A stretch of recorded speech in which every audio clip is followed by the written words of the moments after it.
네, 이번 주에 정률 청년이 휴가여서 집에 잘 다녀갔고요. 또 2주 뒤에 한 번 더 또 나오기로 했습니다. 어, 또 저는 이번 주 중에 김광한 선교사님이 오셔가지고 좀 만나 뵙고 왔습니다. 제가 지난주에 그런 생각이 들더라고요.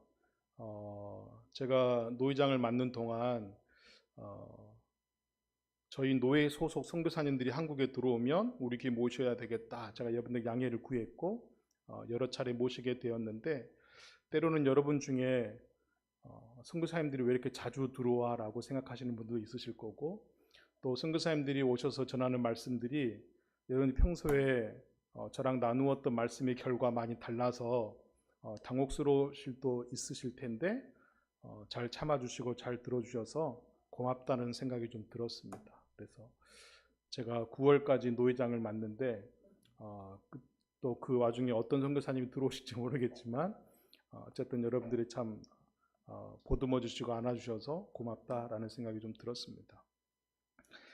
제가 김강은 선교사님을 만났는데 김강은 선교사님이 미얀마에 내전 중이시잖아요. 제가 이제 저번에 라오스를 갔다 오고 나서 느꼈던 거 비슷한데 라오스는 사실 내전은 없는 나라이거든요. 근데 지금 계속 군부가 세력을 잡고 있는 미얀마에서는 굉장히 어려운 상황인 것 같아요. 그래서 선교사님 입에서 어떤 말이 나왔냐면 곧 기근이 곧 기근이 닥칠 것 같다는 이런 이야기를 하시는 거죠. 그러니까 우리가 성경에서 그리고 일반 세계에서 다루고 있는 어떤 영적인 기근이 아니라 그냥 기근, 그냥 몸의 기근이 앞으로 닥치지 않을까 이런 고민을 하는 거예요. 그래서 이사와 예레미야가 고민했던 그 시대의 기근을 현재 그 나라가 그런 것들에 대한 고민한다는 건 얼마나 강국들이 그리고 선진국이라고 이름하는 나라들이 얼마나 많이 세계를 정복하고 있고 독점하고 있는지를 드러내 주는 것이죠. 우리가 예를 들어서 그 MS 빌 게이츠 같은 경우도 빌 게이츠가 등장하기 이전에는 계속 컴퓨터를 처음에 조작하던 사람들 대부분 다 모든 걸 공유했거든요. 근데 빌 게이츠가 등장하면서 공유하지 않고 독점을 해버렸습니다. 이런 이제 IT 업계 이런 전설들이 우리에게 굉장히 속상한 얘기들인 것이죠.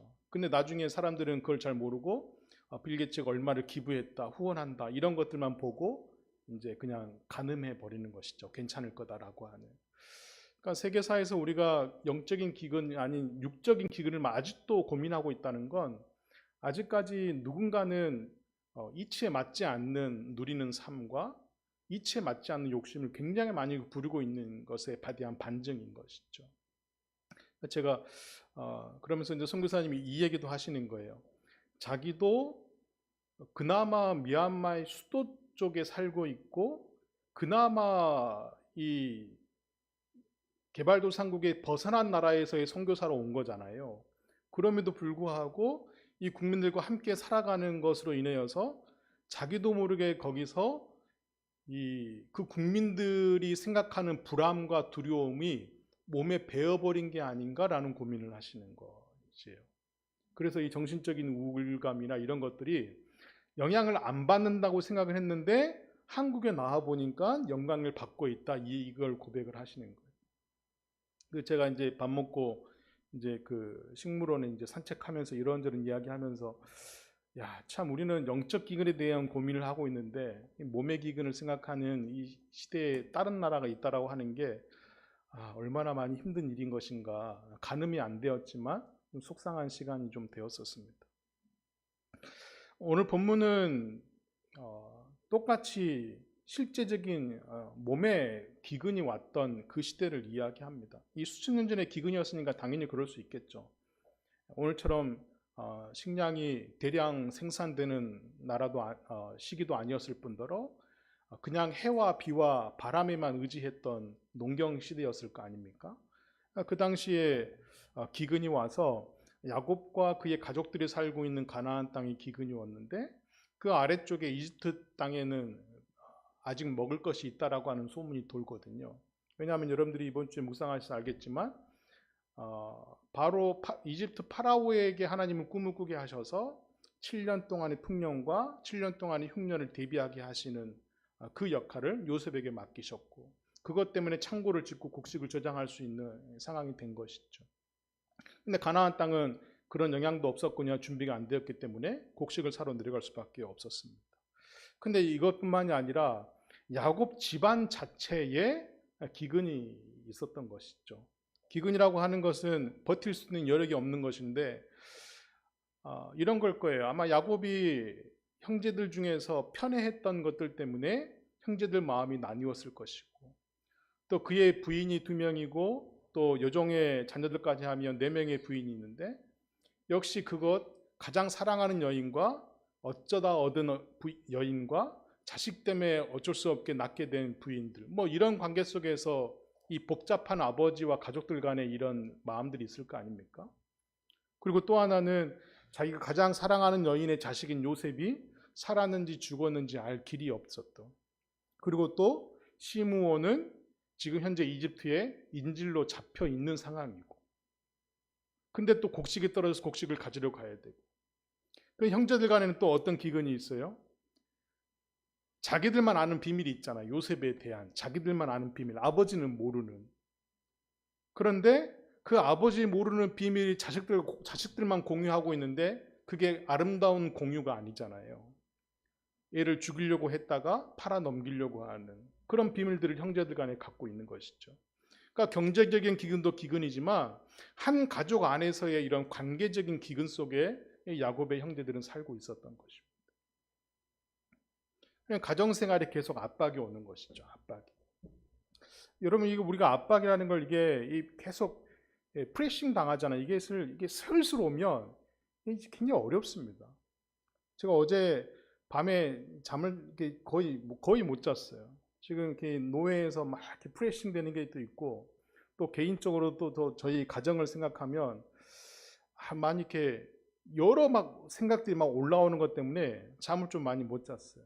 근데 또 감사하게 제가 작년 12월 말에 그 발현됐던 혈변이 드디어 일주일 동안 지금 멈췄습니다.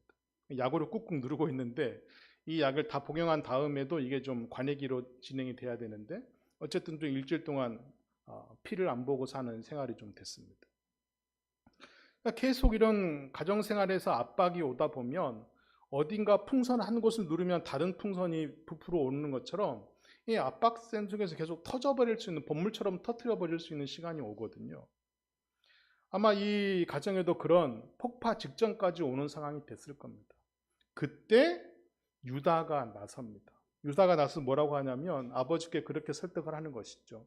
아버지, 이집트에 있는 총리가 우리에게 어떻게 경고했냐면, 다음에 너희들이 올 때 막내 베냐민을 데리고 오지 않으면, 막내를 너희들의 존재가 있다고 하는 막내를 데려오지 않으면 너희들은 우리 이집트를 점탕하러 온 스파이로 알겠다, 이렇게 엄히 경고했습니다. 그래서 우리가 지금 빨리 막내를 데리고 기근을 피해서 양식을 사러 가야 됩니다. 이렇게 막 아버지를 설득하는 것이죠. 그러면서 우리가 만약에 아버지와 함께 오지 않으면, 그 아우들을 데리고 오지 않으면 제가 아버지 얼굴도 못 볼 뿐더러 이집트의 총리도 만날 수가 없습니다. 이렇게 얘기를 하는 것이죠. 사실 여기서 얘기하는 이 총리는 요셉인데 지금 그게 요셉인지를 모르고 유다는 지금 아버지를 설득하고 있는 것이죠. 그때 아버지가 우리가 읽은 본문의 시작을 이렇게 합니다. 왜 이집트 총리한테 너희들의 동생 막내가 있다는 얘기를 왜 얘기를 해서 내 속을 박박 긁어놓느냐, 이렇게 얘기하는 거죠. 내가 요셉의 생존조차 모르는데 막내 베냐민까지 뺏겨야, 죽어나가야만 속이 시원하겠냐, 이 하소연을 하고 있는 거예요. 근데 사실 유다가 여기서 등장하는 건 굉장히 오묘한 이야기가 됩니다. 왜냐하면 형제들이 죽이려고 할 때 그 죽여서 우리에게 무슨 득이 되겠냐, 차라리 팔아서 돈이라도 받자라고 주장했던 사람이 유다거든. 근데 이 유다가 지금 그렇게 얘기를 하는 거예요. 아버지, 제가 벌써 2번이라도 왔다 갔다 할 시간인데 아버지가 보내주지 않으니까 우리가 기근해서 어떻게 버티겠습니까? 이 압박에서 어떻게 살아남을 수 있겠습니까? 그러나 아버지, 다시 아우도 데려오고 기근도 면하려면 아버지가 저희를 신뢰해 주셔야 됩니다. 그리고 못 믿으시겠다면 저를, 제가 담보물이 되어서 저를 맡긴다 할지라도 이 일을 성사시키겠습니다. 이렇게 얘기하는 거죠. 아마 여러분들이 지난주에 설교를 기억하시면 정신이 번쩍 드실 거예요. 그가 지금 이걸 누구한테 배운 것 같아요? 다말에게서 배웠다고 볼 수 있겠죠. 시아버지 유다에게 자신의 몸을 완전히 던져버린 다말에게서 배운 지혜라고 볼 수 있겠죠. 자기 자신을 담보로 할 수 있다라는 걸, 그리고 그걸 담보로 해도 깨달음이 올 수 있다라는 걸 안 것이에요. 이 유다의 설득 때문에 이 영적 기근과 관계적 기근에 온 야곱 이 가족 안에서 드디어 물꼬가 트이게 됩니다. 물꼬가. 누군가는 이렇게 헌신하는 사람이 나와야 하는 것이죠. 여러분, 우리가 젊었을 때 가장 많이 실수하는 것 중에 하나가 뭐냐면 사랑은 감정에 충실해야 된다라고 생각을 합니다. 그리고 온갖 사랑이 감정으로만 똘똘 뭉쳤다고 생각을 해요. 근데 조금 더 시간이 지나면 사랑은 감정뿐만이 아니라 희생도 필요하고 책임도 필요하다는 걸 우리가 뒤늦게 알게 됩니다. 그래서 요즘에 TV 프로그램에 보면 그렇잖아요. 저런 사람들이 어떻게 부모가 되지 않은 정도의 부모가 많이 등장을 하잖아요. 왜 그런가 봤더니 그냥 감정에만 충실해서 어쩌다 보니 결혼했고 어쩌다 보니 자녀가 낳아서 어쩌다 부모가 되어서 희생과 책임은 전혀 지지 않으려고 하는, 그냥 자기의 감정들에게만 충실해 버리는 것이죠. 근데 사랑은 감정만이 아니라 누군가를 희생시켜야 하는 게 아니라 자기 자신이 담보물이 되어야 한다는 것이죠. 이것으로만 누군가를 설득할 수 있고 이해시킬 수 있다라고 하는 겁니다.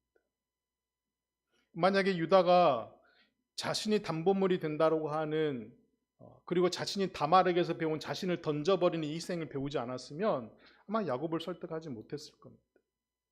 그렇게 설득을 하니까 야곱이 그렇다면 너희들이 아우를 데리고 가서 떠나도 된다. 그리고 전능자의 하나님께서 너희들에게 은혜 베풀기를 원한다라고 축복해 주죠.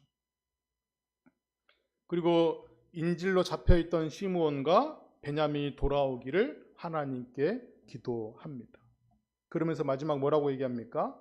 내가 자식을 잃게 되면 이르리로다 라고 하나님께 모든 걸 다 던져버리죠. 모든 걸 맡겨버리죠. 여러분, 가정이라고 하는 건 실수가 존재하지 않도록 만드는 곳이 아니라는 것입니다. 가정이라고 하는 건 서로 실수할 수 있지만 그 실수를 보듬어주고 껴안아주는, 그리고 보듬어주고 껴안아줄 때 가족이라고 하는 울타리로 다시 거듭나게 된다는 것이죠. 여러분, 요셉이 어떤 인정을 파라오에게 받았어요? 하나님의 영에 감동된 사람이다라고 하는 인정을 받았잖아요. 그러니까 요셉이 어떻게 해요? 이집트 전역을 돌아다니면서 밤낮 쉬지 않고 일하잖아요. 창고와 곡식을 지면서 그 나라 일을 돌보잖아요. 뭐 때문에? 파라오가 너는 하나님의 영에 감동된 사람이라고 하는 인정해 주는 것 때문에. 아마 야곱은 평생을 형제들의 시기와 아버지에 대한 불만과 그리고 아내들과 여종들에 대한 시기 질투 때문에 온몸이 만신창이가 되었을 겁니다. 여러분, 제가 유다 랍비 조나선 섹스 얘기를 찾는데 그분이 책에서 그런 얘기를 해요. 왜 이집트 히브리인들의 이름이 멋있는 다윗과 멋있는 요셉이 아니고 이스라엘이었을까? 왜 야곱에게 새로 이름을 지어진 하나님과 겨루는 사람 이스라엘이라고 하는 이스라엘의 이름을 히브리인들이 득템했을까?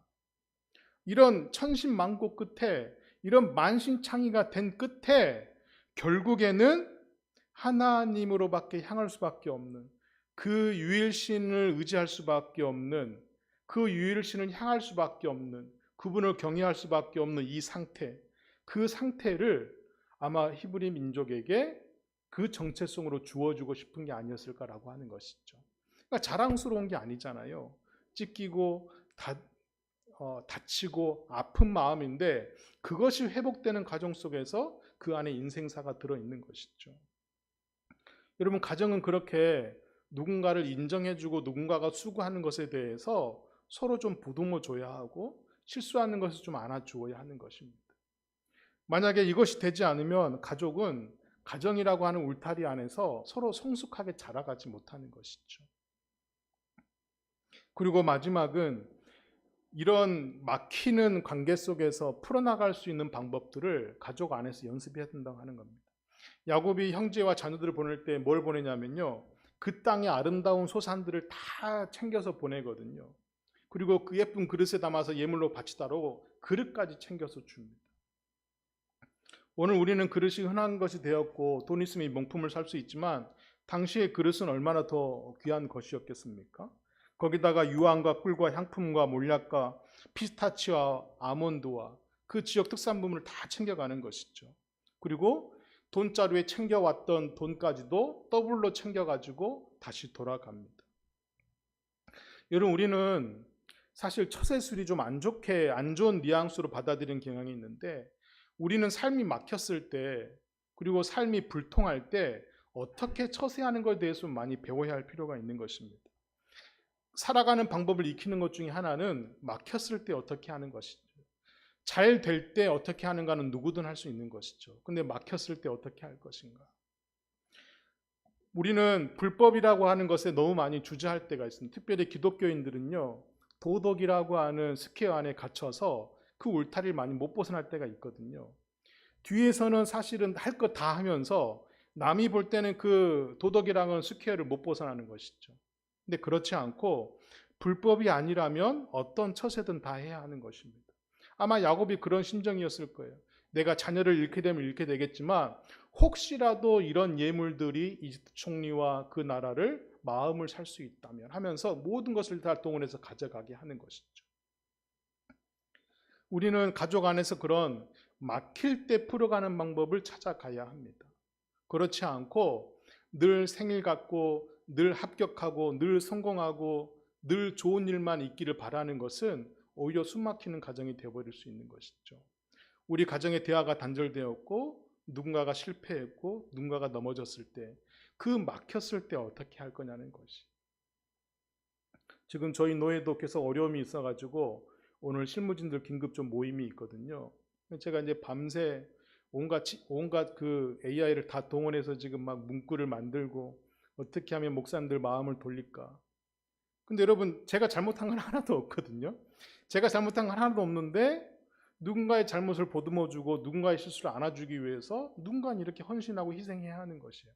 아마 그분들은 제가 밥 못 자면서 막 이런 거 생각하는 거 전혀 고민도 안 하실걸요.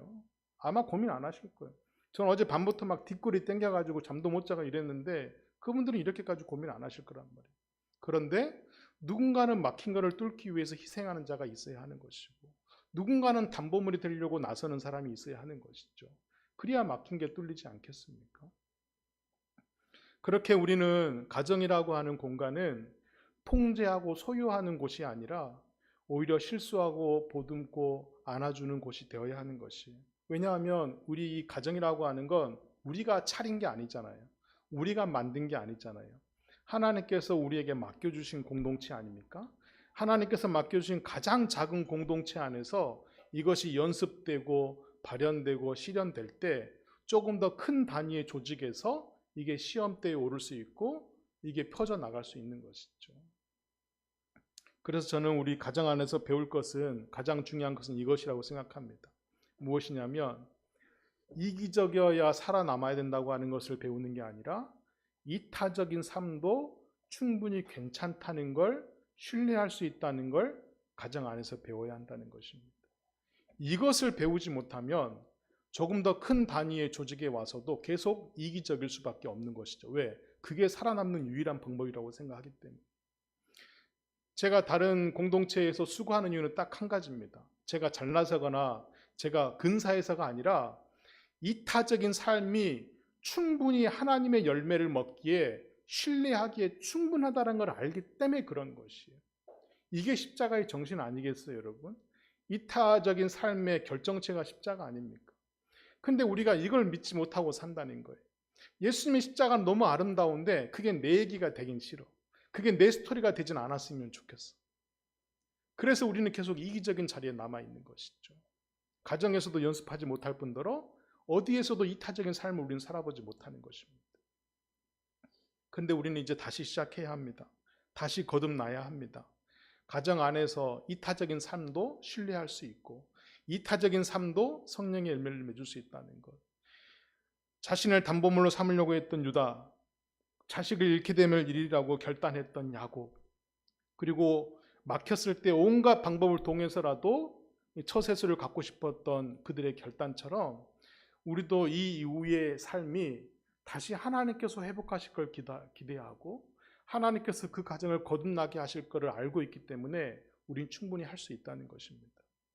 지금 머물러서 괜찮다가 아니라 막힐 때, 힘들 때, 가정의 압박이 심할 때 어떻게 할 것인지를 모든 지혜를 동원해서 때로는 희생하고 때로는 책임을 다하더라도 불통된 가정을 형통하게 하시기를 주 예수 그리스도 이름으로 축복합니다. 하나님 감사합니다. 오늘 수천 년 전에 성서의 말씀을 통하여 우리 각 가정의 가정통신문처럼 알려주셔서 감사합니다. 늘 좋은 일만 있고 행복한 일만 있으면 너무너무 좋겠지만 하나님께서는 때로 우리에게 어려움과 난관과 기근을 통해서 새로 거듭날 가정들을 보게 하십니다. 우리가 괜찮다, 이 정도면 됐다, 충분하다는 거 고여있는 것 때문에 썩지 않게 하시고 하나님의 성령의 열매가 우리 가정 안에 꽃피울 수 있도록 누군가는 희생하고 누군가는 인정해주며 누군가는 책임을 질 수 있는 그 가정으로 될 수 있도록 이루어가 주옵소서.